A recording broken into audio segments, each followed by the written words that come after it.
What's up? Let's talk about Monday Night Raw from October the 30th, 2023. Got a couple of news and notes. Probably going to have a long news and notes segment. Then we're going to get into Raw, which was actually not too bad. Not great, but honestly, not the worst Raw of all time. So let's get into news and notes. First, we're going to talk about Declan McMahon and whether him going to WWE is a good idea or not. Then we're going to talk about Grandpa Vince and his relationship with Dana White and all the chitter chatter that comes out of there, including Vince saying that Saudi Arabia is WWE's new home. And then we're going to get into a review of Monday Night Raw. So first, Declan McMahon. He went on a podcast. It's called Developmentally Speaking. And he basically was asked about getting into the business. To which he basically says that he knows that Paul's daughter, quote unquote, Aurora, was thinking about doing it, but he thinks with his dad's and granddad's ego, he would be the best and the most likely to actually get into the wrestling business. And I say take this Dick Grayson looking kid and and if he wants to do it, he should do it. I assumed that the kid who plays college football and the likelihood of him going to the NFL is minimal. And I would expect that he would jump into WWE. Even though his family technically doesn't own it anymore, it'd still be a great story that you could use. Especially with him mentioning here that he was in WrestleMania 20. He was a baby. He was the baby from WrestleMania 20. Then he made another appearance several years later. What was it, 29 or something like that, or 30 or something, where him and his brothers came out during Shane's entrance. So I'm fully in favor of Declan McMahon wrestling. I gotta say, it's pretty fun. It's a pretty fun idea. And you know what? Vince was a great performer. He was a crappy wrestler. Shane was a great wrestler, not the best performer. If he can look, both of them got started very late. Vince was in his 50s. I think Shane was in his late 20s. If this kid got started early and he has the McMahon personality and he's got an athletic background and he gets into it young, he could be very good at the pro wrestling stuff. I don't see any reason why you wouldn't. All right. Let's get into Sports Illustrated. Dana White calls Vince McMahon the Michael Jordan of the business world, and also said that he had a rough relationship with him. He says, "My history with Vince isn't a good one. He tried to F me so many times for no good reasons whatsoever, just to F me. But that's in the past. Now that Vince and I are allies, no one's been a better partner than Vince." Then he continues to say, "It goes to show that when you oppose him or he thinks you are opposing him, the guy comes after you blindly. Once you are aligned, Vince is an incredible partner." He said, "We've probably spoken on the phone 20 times since the deal. It's all added value conversation with Vince, doing work and raising the bar for both companies." Because, Vince is technically the boss of UFC, even though he probably will not do any actual controlling of anything in terms of the UFC. He likely won't, push any buttons or twist any levers, because that's not technically not his area of expertise.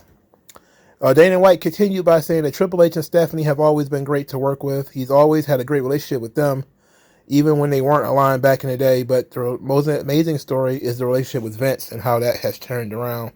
So Vince McMahon, he's a savage, absolute savage. Even with the stuff that went down in the past, I respect it. I love killers. He's definitely a killer. He's the Michael Jordan of the business world. Tremendous story from Vince. And now, Post Wrestling did a great job of going through the history of WWE and UFC, the Vince McMahon and Dana White relationship, and tackling that subject. And basically they used the Dana White quote about the history of the two as a backdrop to go into the different issues that they discussed. For instance, WWE had the ability to block the Ultimate Fighter from being on Spike TV, but Vince allowed it to happen. That UFC had run pay-per-views the same weekend as WrestleMania sometimes that had hurt their buy rates, which led to Vince having, some really bad attitudes about UFC.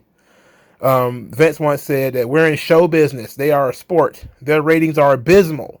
They are in the pay-per-view business, but they do reasonably well there. We just set a record for WrestleMania. We did 1.3 million buys for this year's WrestleMania, and our pay-per-view numbers for our shows have been up 30% since then, so we are looking pretty good. This was in 2012. Apparently, Vince was talking to the Hollywood Reporter. Apparently, WrestleMania 34 is where Dana White claims that he was given crappy seats by Vince McMahon because Dana White was there to watch Ronda Rousey make her WrestleMania debut. MMA Junkie did an interview with Vince. You've probably seen this interview floating around the internet, where Vince is asked directly about him busting the chops of Dana White. The interviewer said busting his balls, but Vince rephrased it, busting his chops. Here was the question. Vince, I had a question. What was it like, to put it bluntly, not working with Dana White after busting his balls for so many years? Busting his chops? Vince asked. He says, the reporter continues, Dana said you tried to F him on multiple occasions. Vince says, please, I don't do business that way. I don't bust anybody's chops unless they get in the way. But Dana and I do get along very, very well. He's a good guy. Now, the secret sauce in that is that Dana White was running UFC events the same weekend as WrestleMania and was cutting into the WrestleMania buy rate. And that is getting in the way, isn't it? That's kind of getting in the way, isn't it? The reporter then asked the question, do you think it's a case of two alpha males in the same spot and they're going to have to try to take each other out, or eventually can they coincide and build it even bigger? Vince says, we're good partners and we're good businessmen. If you're a good businessman, you get along. Then he's asked, did you stick him with the cheap seats for WrestleMania? Vince laughed and said, no, not at all. So Vince is denying that he wanted to screw over Dana White and that he had mistreated Dana White in the past. But I'm going to go with Dana White on this one. Because we actually do have evidence of Vince talking trash about the UFC. But he wasn't wrong, The TV ratings for UFC wasn't very good. It still don't do very good on TV. Their pay-per-view buys usually are tremendous, though. And that's what the issue was, is that for many years, people feared that Ultimate Fighting would cut into WWE's business. And eventually it did. But mostly it cut into their pay-per-view business. When they got out of the pay-per-view business and therefore were not directly competing with UFC anymore, things got a little bit easier. Because on television, UFC is, even when they had broadcast television, they still wasn't doing that great. I think they were on ABC or CBS or something like that, whichever one it was. They weren't doing phenomenal numbers. They were doing okay, but the days of the Ultimate Fighter, back when it came on Spike, that was a long time ago, and those numbers were huge. And that was because Vince allowed it, because they had, the contracts the WWE put up. They signed. They prevent competition. So if Vince saw UFC as competition, he would not have allowed the Ultimate Fighter to actually be on after Raw. But because at the time, this would have been 2002, 2003 maybe, then he didn't see them as competition. He allowed it. But then over time, because he allowed it, the brand blew up. Then, of course, Brock Lesnar went over there and, things got even bigger. And for a while, they became competition. So I like the idea of these two guys, basically, because they're so similar, of these two guys, bumping heads every now and again. But now it's worse than people could ever imagine, considering now that they're on the same side. It's worse than you could ever imagine, because now they're on the same side. All right.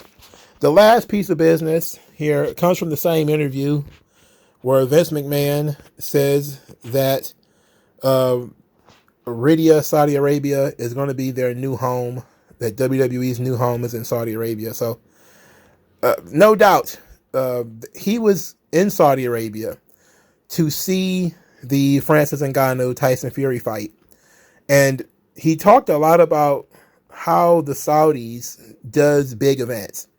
And this is something that actually came before all the questions about, Dana White or whatever. And Vince says, I think they're doing so much, they're delving into the superior aspects of all sports and entertainment. And everything that's the best in the world is going to be here. So basically, he's talking about how the Saudis are willing to spend money on big events. They, of course, already have it set up where they give WWE an exorbitant amount of money just to do their paid shows, I think twice a year there. So they get a Crown Jewel and I think a Super Showdown or whatever it's called, the other show is. But Crown Jewel is usually the big one. And they, of course, have the Usyk Tyson Fury fight coming up. They've invested in soccer. They've invested in MMA with the Pro Fight League.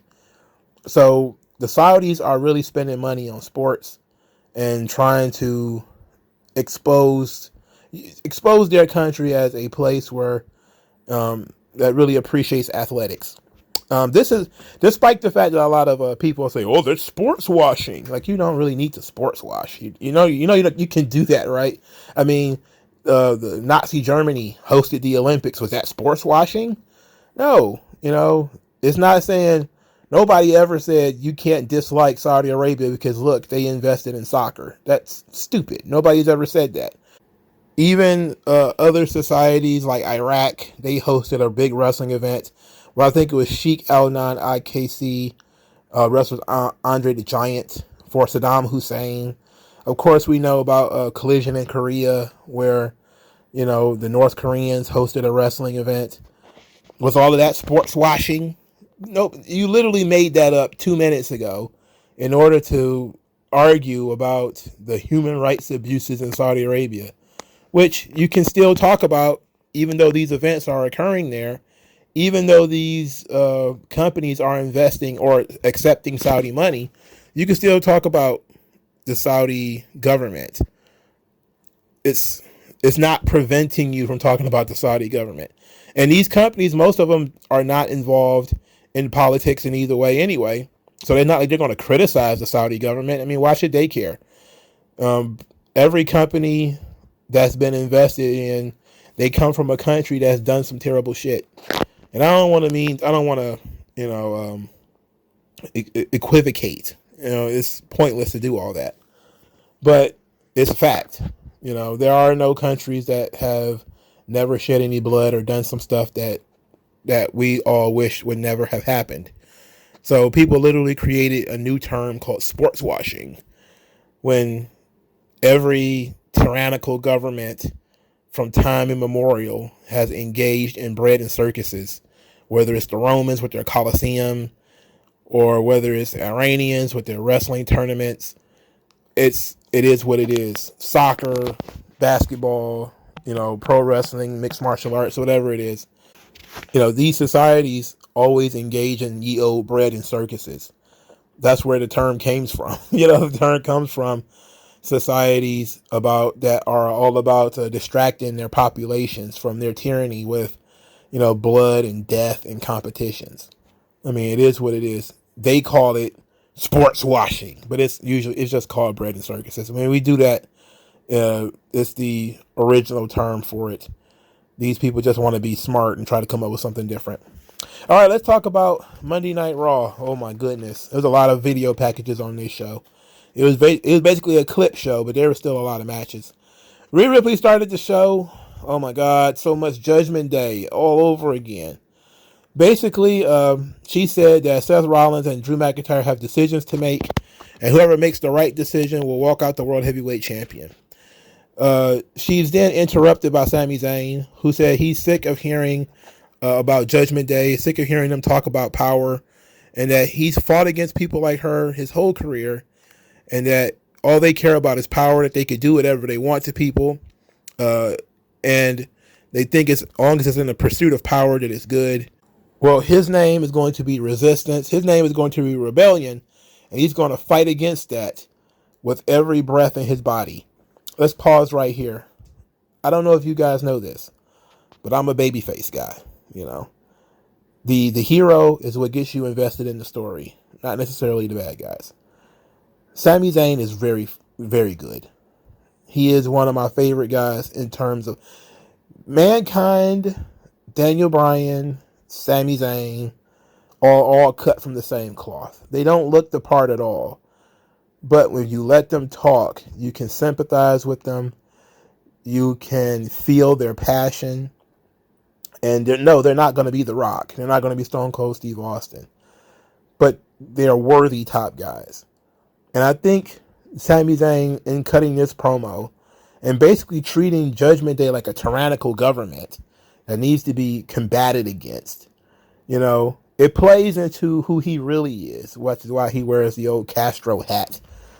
But it's speaking the voice of how the audience feels about the excessive amount of Judgment Day we have to put up with on these shows.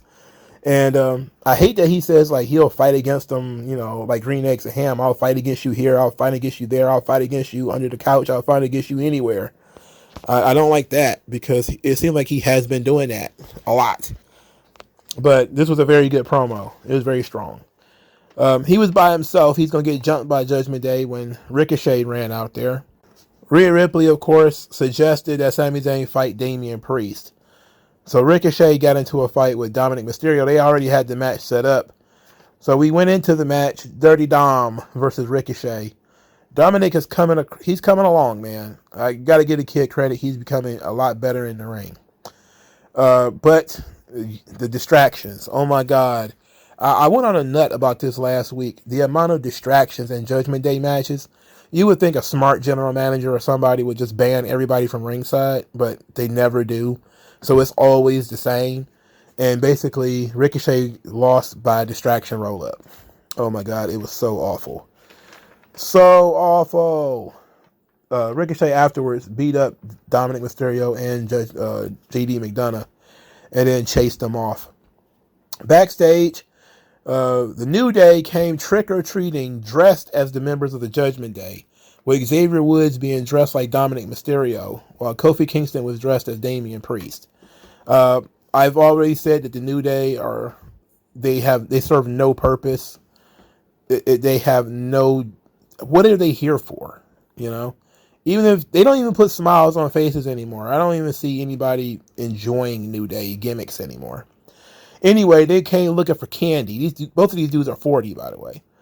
And of course, Judgment Day doesn't have any candy. So they leave. Damian Priest then kind of confronts Rhea Ripley for making matches on his behalf. And she said she did that because Damian Priest is the Punisher of Judgment Day. That if you cross Judgment Day, Damian Priest is going to handle it. That's his role. And then he was like, oh, Voy con Dios. Ah, yes. El Camino. That is correct. I am the punishment of Judgment Day. And she agreed. And so he was like, okay, I'll have the match. Then she said also that JD McDonough is going to prove himself, which still hasn't come to fruition. Still hasn't happened yet. But that was the plan going into the rest of the show. Sami Zayn met up with Jey Uso backstage. Jey Uso was fired up from the Sami Zayn promo. Wished him luck tonight. Then says that he wanted a rematch against Judgment Day for the tag team titles, and he gonna slide on Finn Balor soon. I don't know what that means, but it doesn't sound good. It doesn't sound good at all. Meanwhile, Ricochet was backstage. He wants to fight Judgment Day because they screwed him over. Instead, Adam Pearce decided he was going to give Ricochet an opportunity to be the Intercontinental Champion, which is 100% not what he asked for. But he ended up getting that anyway. JD McDonough then lost a match to Seth Rollins because, come on, what did you think was going to happen here? And the main event ended in a schmoz as Damian Priest and Sami Zayn went to basically a no contest when Judgment Day attacked the ring. They jumped Sami Zayn. Jey Uso came out there to help. He got beat up too, which led Cody to where he was hobbling at first. And then he broke into a straight sprint to the ring because selling. Why do it? In any event, Cody and Jay and Sami Zayn beat up everybody. They crossroad JD McDonough on the table like 100 times and tried to kill him. Then Cody got them on the microphone and it says that Damian Priest tried to end him, tried to break his ankle, and he was unsuccessful. Then he says that's his story. His story is the story of the guy who gets knocked down but gets back up. And he says, but Damian Priest, what's your story? He said, you walking around with that briefcase, you're this close and you're still haven't pulled the trigger. And he says, the problem is that you're a walk behind her. You walk behind Rhea Ripley. You walk behind Finn Balor. You even walk behind Dominic Mysterio. And I was like, ooh. Then, of course, he says that he's going to be back on his path in defeating Damian Priest at Crown Jewel. That last promo by Cody was pretty good. Calling out Damian Priest for being, despite the fact, his size, his experience, the fact that he was, the Money in the Bank winner, that he hasn't asserted himself. And, there was a time where Damian Priest came out looking like Super Shredder. Do you remember that? When he was wearing like all the big heavy gear for his entrance. And now he's just kind of back to leather jackets and all this kind of stuff, which is fine, I guess. But having Damian Priest play the background when, he probably is the guy in Judgment Day who should be the leader, even though, some would say Finn Balor, but I want to talk about Finn Balor for a second. Let's go on a tangent. I was watching NXT, and I looked at Finn Balor, and when did the red shit around Finn Balor's eyes just magically appear? Like, when did that happen? Because I was looking at NXT, and he didn't have that deep sunken look in his face with the red stuff around his eyes. Like, he looks permanently drunk now. I know he's Irish, but that came literally out of nowhere. Like, he looks like he doesn't sleep. What's happening? I know he aged a lot in that time. I think it's been, I think the event I was looking at was NXT TakeOver Toronto. So that was in 2016, 2015, 2014, something like that. So it might have been almost 10 years ago. But even in that event, there's no way for your eyes to sink in that much. Like, now he just looks permanently drunk. What's up with that? Somebody explain to me Irish genetics and how he got permanent redness around his eyes all of a sudden. I don't know. Why? Why did that happen? All right, back to Damian Priest. Some would say that Damian Priest is probably the guy who should be the leader of Judgment Day. But, of course, they're positioning Rhea Ripley as being the schemer, the planner of Judgment Day. And him being called out is going to lead to him trying to take control. I can see that now. And that's probably what's going to end up with him getting kicked out of Judgment Day. Either he's going to win the title and then start trying to be the leader of Judgment Day, or he's going to hold on to the briefcase but still try to, push everybody around and ends up getting booted out of Judgment Day. But I think we all can see that Damian Priest is going to get kicked out. But he's clearly the guy that I think this whole thing was a vehicle for Damian Priest, at least from what it sounds like in the original incarnation from Edge, that he was a big fan of Damian Priest, Finn Balor, and Rhea Ripley. And it seemed like he of course he wanted to work with Finn Balor, but this thing seemed like it was going to be a push for Damian Priest first and foremost, because Rhea Ripley she just needed something to re-energize her, and Finn Balor needed to be elevated, but Damian Priest seemed like he needed something to get him over the edge, something to get him over the hump, and it seemed like Judgment Day was like perfect for him. The issue that we've had here, though, is that he has been playing in the background. He has been sort of, the muscle of Judgment Day. But it's time for him to start taking control.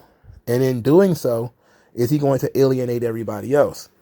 I would imagine so, but it might be worth doing if we get a new main event guy out of it. And I'm not against Damian Priest being a main event guy. I like to make fun of him. I like to make fun of a lot of people. But I think he's a good wrestler. And he's like LA Knight, where if you're not going to do it now, you're not going to do it. The guy's older than he looks, you know. I think him and LA Knight probably the same age. They're probably both 40. So if you don't shoot your shot now with Damian Priest, you might as well keep that bullet in the chamber. So they need to go ahead and do it and get it out of the way. All right, next. Alpha Academy were defeated by the Creed brothers. So the Creed brothers answered an open challenge that was put on Twitter for Alpha Academy. They also dressed as Alpha Academy for Halloween and was mocking them, with Brutus being Otis. It was pretty funny. But this match ruled ass. I think everybody expected this match to be very good, and it was. It met our expectations, though there was still some stuff in here I was kind of like, But from an in-ring perspective, this was very good. Ivy Nile was overwhelmed when she came out. It looked like she was struggling to hold back her tears, like she's finally on Monday Night Raw. And, you know, that was very sweet of her. You know, again, Ivy Nile looks like a pit bull in a skirt. And then it's all pink teddy bears and frilly pillows underneath all of that. I don't know. She cannot uphold the gimmick at all. Of course, the spot that everybody saw was Otis hitting the World's Strongest Slam on on Brutus, which led to Julius hitting him with a 450. And then Chad Gable doing a moonsault on top of the stack. Ended up being a great spot. I don't know, why they would do it that way.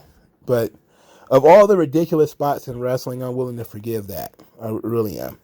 The people were kind of like, didn't know what to take of the Creed brothers until Julius did his suplex from a sitting position.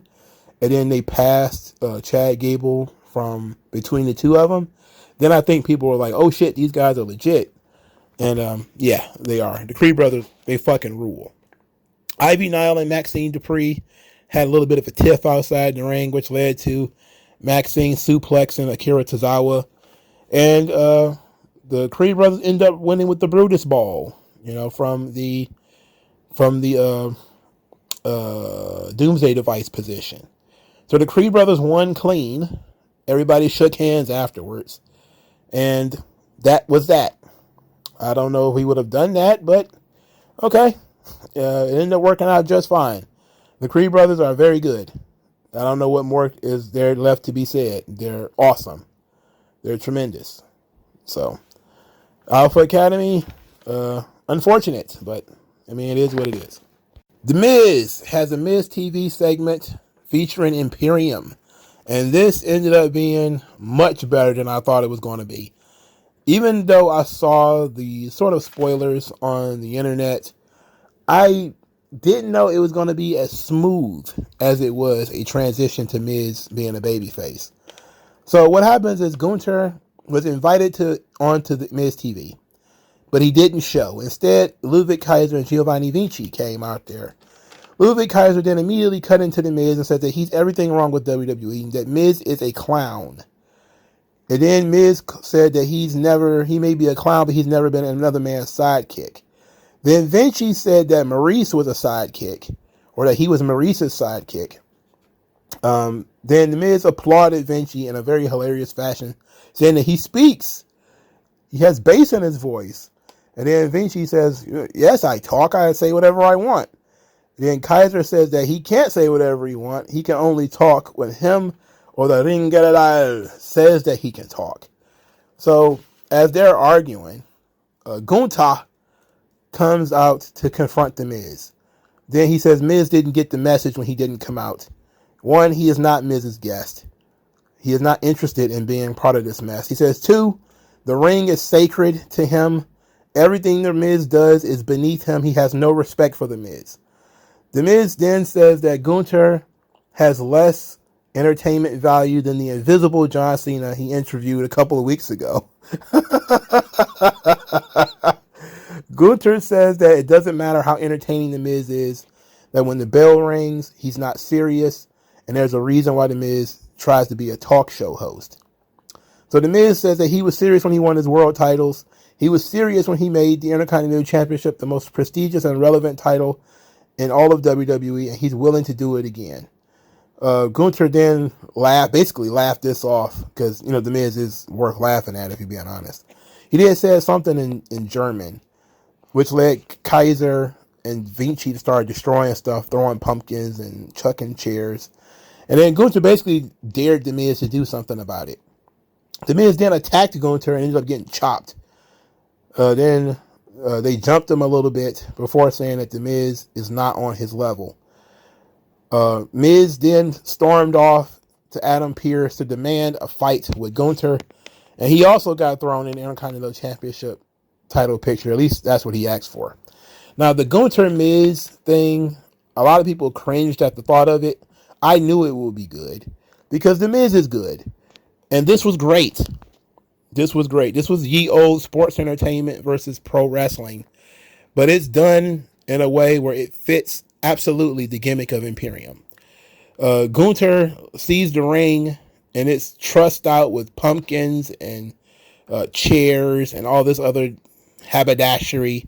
And he's like, this is disgusting. What is this crap? What is this shit? And The Miz very quickly got the crowd behind him, partially because Imperium has pretty good heat. Secondly, because The Miz is actually a good performer. Now, if you want to be technical, The Miz was not serious at all when he won any of these titles. For starters, it was Money in the Bank cash-ins. Second, his second world title run lasted about a week, and it's spent him getting quote-unquote stomach aches and was trying not to wrestle Bobby Lashley, so he tried to get out of it. But it's on his record that he's a world champion 2 times over. And so he can pull that card. You're just not supposed to remember that he was, full of shit during that second run. But I love this. I thought this was tremendous. The best stories are told when the characters are in their pocket. And this is where Gunther was absolutely in his pocket. Even though they both were heels, they weren't friends, because Gunther's philosophy and The Miz's philosophy are 2 wildly different things. And because they're so different, they can't coexist. And therefore, there has to be conflict. And while people may respect Gunther, they don't like him. And while people may not respect The Miz, he can do a good job of getting people to like him enough to support him in certain situations. Now, I saw a lot of the journalist class. They were very upset, saying, "Oh, why are you turning him his babyface? He's such a natural heel." It's like, well, we get that. Everybody knows that The Miz is a natural heel. We get it. But this is about showing Gunther's range. We've seen him wrestle people to death already. Now we're going to have to see him deal with somebody who doesn't have a reputation as a really, really good wrestler. How is he going to be able to have a match with The Miz? And this is going to be an incredible challenge. Not because The Miz sucks so bad, because, we've seen him have good matches before. He's had good matches with Daniel Bryan. He's had good matches with Dolph Ziggler. The common denominator is these people are already good, right? And Gunther's already good. But the question is going to be, how are we going to have Miz be credible against Gunther? What are we going to do that's going to make Miz look tough and look credible in the face of Gunther as the Intercontinental Champion? That's going to be the challenge, and that's what I'm actually very interested in. The match itself, I already know the outcome. The Miz is not winning. But it ought to be an interesting spectacle, because The Miz is willing to go down with the ship in terms of the business. He's willing to go in there and take the beating and help Gunther get over. And look, The Miz doesn't have to be a babyface permanently. He could be a babyface for the purpose of this feud only, and then call it, and then flip it back to the other side. So I look forward to this. This is going to be pretty good. So this also leads to Fatal 4-Way #1 contenders match. It's going to be Ivar, The Miz, Ricochet, and Bronson Reed. The winner will face Gunther for the Intercontinental title. I expect The Miz to win that match. I would imagine The Miz is going to win that match, considering he had a long segment with Gunther. And Gunther has beaten Ricochet already. He's also beaten Bronson Reed. And I don't think they're ready for Ivar yet, nor do I think Ivar is ready for this role yet. So I expect The Miz to win. So it ought to be fun, but I really like this segment. I thought this was a very strong segment. So far on Raw, we had a really strong tag team match between the Alpha Academy and the Creed Brothers, and we've had an absolute dynamite segment between Miz and Gunther. Things are looking okay so far. Then we got DIY. Oh, brother. Now, DIY versus the Imperium. This is DIY's Monday Night Raw debut. DIY has a new theme. They also had a vignette to catch people up who didn't bother watching NXT. And they treated DIY like it was a big deal. They called it a movement. And I was like, but they have no movement. You know? They're a movement, but they're not moving. DIY is terrible. Well, look, they were good in NXT. I'm not gonna completely shit on them. They had really good matches in NXT, but in terms of personalities and stuff, I didn't really see much out of those guys. And now they're on Monday Night Raw and nothing's changed. And now they have even worse theme music. Because I could tell you, Def Rebel, absolute shits. They defeated Giovanni Vinci, which led Ludwig Kaiser to have a face full of disgust after the match. So they're going to have to do something about this Giovanni Vinci thing. But the match was fine. It was fine worked match. I'm not going to say the match sucked. But it's hard for me to care. I have no... when you see so many wrestling matches, it's hard for you to get into matches that don't have much in the way of oomph behind it. This is why I don't gush over like Kenny Omega and MJF. It's like, yeah, they had a long match. They did a bunch of shit to each other. But I wasn't emotionally invested in it. I felt like I could text or do whatever and then peek back up at the screen and not miss much of anything. And that's the same thing I kind of got out of this. It was fine for what it was. Everybody in this match is a good worker. But was it a must-see? No. Would I ever watch it again? No. Moving on. Shinsuke Nakamura, he's backstage. He says that he's looking for his next sacrifice. And he's tired of waiting. So shall he choose, or will this person step up and poke the lion? That's a short version of what he said. So many people think that this is a CM Punk thing. I think that they are absolutely setting themselves up for disappointment. Now, at the same time, I think I said this on the live stream. If CM Punk wasn't going to be there, he would just say that. He seemed like the kind of guy who would just say he's not going to be there. The fact that he hasn't said that has led so many people to have hope. But again, don't set yourself up for failure thinking, oh, he's gonna have an open challenge and it's gonna be CM Punk. You're gonna set yourself up for failure. Don't do that. The fourth match on the show, Candice LeRae versus Xia Li. So we had vignettes for both of them.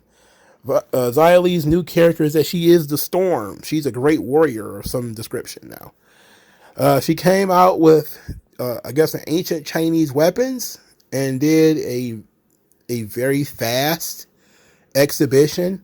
I think she needs to have like the Iron Sheik or something like that, where she needs like a segment when she uses these weapons, like to cut boards or cut, watermelons or something like that, in order to really get over how dangerous these weapons are, to show how dangerous she is. Like, that's the kind of stuff we really need to be doing in terms of her character. Instead of doing vignettes, I know vignettes work, but show the martial arts in action, Show that she got these blades, and that if she uses these blades, it could really, like, chop a pumpkin in half, Like, you need those kinds of demonstrations, I think, to make her character more fun and able to connect. So Xia Li wins the match by referee stoppage because she spin kicked Candice LeRae in the head. Then they did a very awkwardly long thing where Candice LeRae couldn't get up. Xia Li kept getting pushed away by the referee, and then eventually the referee called for the bell. And the fact that they showed it, they continued to show it, and then there was a follow-up segment should let you know that it was a work. But people still think that somehow it wasn't a work because Xia Li kicked the brain out of Mercedes Martinez a couple of years ago. Yeah, I can tell you this one was pretty much a work. All right. So Candice LeRae lost, but she didn't get pinned. The one thing about the match that I didn't like is how Candice LeRae attacked Xia Li at the very beginning and basically had Xia Li cowering in the corner. Look, I know she's the heel, but her gimmick is that she's a great fighter. You know, if you went up to an MMA fighter just wailing your arms, what do you think was going to happen? He put you in your back pockets. It might knock you the fuck out, right? So when you have Candice LeRae, who doesn't like she can throw a punch, and she's got Xia Li in the corner, and she's basically windmilling like a little girl, and Xia Li can't handle it. You're like, wait a minute, what kind of great fighter is she? If she'd have attacked her and then Xia Li stepped to the side and kicked her in the fucking chest or something like that, then I'd have been like, okay, but Candice LeRae getting the upper hand, and like, again, the babyface should be better at whatever, better fighter, better wrestler, or whatever, unless it really speaks to the gimmicks of the heel. Like, you're a better wrestler than Kurt Angle or Brock Lesnar, not likely, right? So, yes, the babyface should be a better wrestler, except if your opponent is like Kurt Angle or Brock Lesnar or somebody like that. And you would put like a Xia Li, because her thing is striking, you would put her in you're not going to outstrike her unless you're also a striker. Like if she was fighting one of these MMA chicks, like a Lola Vice or a Carmen Petrovich or something like that, and they got to jump on her, and they also have an MMA mixed martial arts background, that would make sense. But somebody like Candice LeRae, who's like a 40-year-old mom, washed up indie wrestler, come on, just get out of here.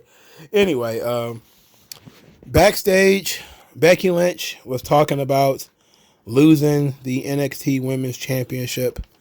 Says that if she was going to lose that title, she knew she was going to lose to somebody who had more passion, and that was Lyra Valkyria. And she said she's lighter in the waist, heavier in the heart, but losing doesn't keep her down. She was champion for 42 days, and she defended her title more times than Rhea Ripley, more times than Roman Reigns. And that goes to show how passionate she is, and that she doesn't need the title needs her. Then Xia Li got in Becky Lynch's face and said that Becky Lynch is scared, wouldn't give her a chance, and now she's lost the title. So now Becky Lynch challenged her to a fight, to which Xia Li said, oh yes, we will fight, but on my time. So then as she walks away, Becky Lynch smartly is like, wait, it's been 3 weeks. Why she keep doing that? And it's like, yeah. My question too is why she keep doing that. Why is that happening? Candice LeRae is backstage. She's getting checked up by Casey Square, Johnny Gargano, etc. So they're trying to put over Xia Li as some kind of sawed-off badass. Okay. Hopefully it works this time. There's no guarantees. There's no guarantees in life. But I'm willing to... I like Xia Li. I've always liked Xia Li as a character. Hopefully this thing works out. All right. Drew McIntyre had a vignette. We got the same old story again and again about how he won the title and nobody was there. So that's basically it. Seth Rollins had a promo who said that he's a fan of Drew McIntyre, but he's going to be respectful, and said, boo-hoo, cry me a river. Is that a CM Punk reference? Cry me a river. Called him a big Scottish crybaby. And then said that everybody was fighting their own battles during COVID, and that there's no sympathy for him because he didn't get to live his dream the way he had envisioned it. And he says in terms of the bloodline screwing him, he has no pity for that because the bloodline screwed over a bunch of people. And that was also a pretty good promo, if we're being honest. I don't think it was, fantastic or anything, but he made a really good point. And I was thinking about that too during the Drew McIntyre promo segment. Is his issue is, I was the standard bearer, I was the world champion, I was the best in the world, and I had nobody to celebrate with. That I should have had a stadium full of people support me when I won the title, but I didn't get that. And that's a legitimate argument, except for the fact that COVID was one of the things that the world was shut down and people were trapped in their homes, losing their jobs. Some people died. The last thing on people's minds is Drew McIntyre being world champion. You know, so Seth Rollins bringing a little bit of reality to Drew McIntyre is necessary. And it also, sets up Drew McIntyre to be the heel of the story, because it's very selfish what he's saying. He's saying that things should have been about me, and it wasn't. Even though Drew McIntyre is saying, I wanted to share this with all of these people and everything. But these people were distracted. People had real life issues going on. So Seth Rollins really did a good job here. Him saying that the architect is dead and, he's a different man than he was in 2020. Okay. Whatever. Neither one of them touched on the Judgment Day element of the story. Which, shrug? Because Rhea Ripley started the show saying that whoever makes the right decision is going to walk out the world champion. And neither Drew McIntyre or Seth Rollins mentioned at all that the other one could possibly join up with Judgment Day. Which, again, goes into what I said last week, that nobody believes that anybody's joining the Judgment Day. So why is that a storyline element? It doesn't matter, really. It doesn't matter. After he defeated JD McDonough, Damian Priest was outside the ring because he was threatening to cash in the Money in the Bank. Seth Rollins got in his face, dared him to cash it in, and then said, don't waste that on me. So he's pretty confident that if Damian Priest cashed it in, he would win. So the last segment to discuss is Natalya Neidhart and Chelsea Green. Now, they've been doing some interesting stuff on social media, showing that when Natalya at one point grabbed Zack Ryder's balls during a segment, I think it's during the SmackDown invasion of Raw, or was it Raw invasion of SmackDown, one or the other. And I think she playfully grabbed him by the balls. And this supposedly has set off Chelsea Green. And also there's a scene where she kissed Zack Ryder on the cheek, Natalya. And so they were playing off of that on Twitter. And it was funny where Natalya's assistant was basically her. She's got more entertainment value on Twitter than she does on television. But her assistant, Bob, it was actually very funny. I'm going to paraphrase the tweet. on the subject of her grabbing him by the nuts, she says that as you can see from her win-loss record, Natalya has always been susceptible to small packages. That was a good one. That was a really good one. So I thought that was funny. So they basically built up their match on Twitter between the two of them, using Matt Cardona as sort of a go-between. So then Chelsea Green shows up dressed like Bret the Hitman Hart.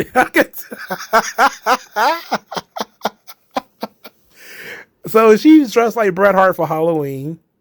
And Piper Niven is dressed like Jim the Anvil Neidhart. And here's the funny thing. She's got patches of hair like taped to her chest to mimic his chest hair. It is absolutely goofy. This was top shelf goofiness right here. But Chelsea Green as Bret Hart, funny as hell. All right. They come out to the Hart Foundation theme. Natalya is a bunny with a whip for Halloween. Now, let me tell you. Now, she looked good. She did. Liv Morgan did it better, though. Liv Morgan, I think the previous year, oh my goodness. I think she did almost the exact same. I think she might have been a cat, though, like Catwoman. And oh, brother, was she hot. Now, Natalya was hot, but yeah. She ain't got nothing on Liv Morgan last year. In any event, they had what's called a trick or street fight, which was typical WWE holiday shenanigans, which featured Chelsea Green about to pummel Natty with a pumpkin. When she picks up the pumpkin, Nikki Cross is underneath the table staring blankly. Chelsea Green gets scared, puts the pumpkin on her own head, then stumbles around. It's so stupid, bro. It's so stupid. She then screams even more, and she goes full scream queen when it comes to this stuff. Later, they break out the candy corn and they used candy corn like thumbtacks and all sorts of nonsense. Natalya tried to put Piper Niven and Chelsea Green in a double sharpshooter. This match was chaotic. It was over the top. And it was typical WWE holiday shenanigans. I know a lot of the AEW fans were like, oh, if this was on Dynamite, if this was AEW. It's like, yeah, but AEW wanted to be the alternative. WWE has always done this. The Trick or Street fights, the Massacre on 34th Street, holiday fights and food fights and a lot of other goofy stuff. They've been doing that shit for 30 years, you know? Even longer than that. From the commentators wearing costumes to the whole 9 yards. If you wanted to be different from WWE, you wouldn't do that stuff. The fact that they were doing it and then doing it for so long. Like this match, despite the fact Michael Cole was making fun of how long it was, like this match is going and going and going. This match wasn't that long. And people got a kick out of it. Some people smiled and laughed at it. I saw some of the stick in the muds even say that they had fun with it. I don't really necessarily like these holiday shenanigans. I almost always hate that stuff.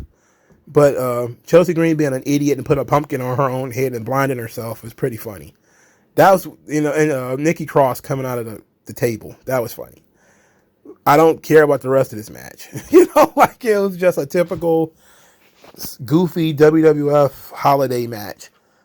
You don't rank it. It's not good. It's not great. It's just kind of goofy entertainment stuff. So I'm pretty sure Gunther was backstage shaking his head, spraying Raid like, oh my God, popping Benadryl because he's having an allergy to this, how they're desecrating his beloved ring. But I loved the fact that Chelsea Green was dressed like Bret the Hitman Hart. The fact that they were the Hart Foundation, that popped me. I'm not even going to hold you up. Big pop on Chelsea Green and Piper Niven being the Hart Foundation. Huge pop on that. But that was Monday Night Raw. I thoroughly enjoyed the Creed Brothers versus Alpha Academy. Thoroughly enjoyed Gunther and The Miz. That was kind of it. There's a ton of vignettes on here. Mostly for the women's 5-way match. I don't care about none of them. None of them. Don't care at all. We all know Rhea Ripley's going to win. Big fan of the Sami Zayn promo. Thought it was excellent. Big fan of the Cody promo at the end. I thought that was very good. The Seth Rollins and Drew McIntyre promos were good. I think they told the story that they were going to tell. I don't think they were like top shelf like the Sami Zayn promo or the Miz and Gunther. But I think they were still okay. And the matches were, it is what it is. I really don't care about matches too much more anyway. You see matches all the time. But I think it was a fun show, but it wasn't a good one. Hard to explain, but it was easy to watch because nothing lasted too long. And it wasn't a lot of bad stuff in between. But it was just like a lot of not great stuff, so. But let me know what you guys think. I'll talk to you guys later. Peace out.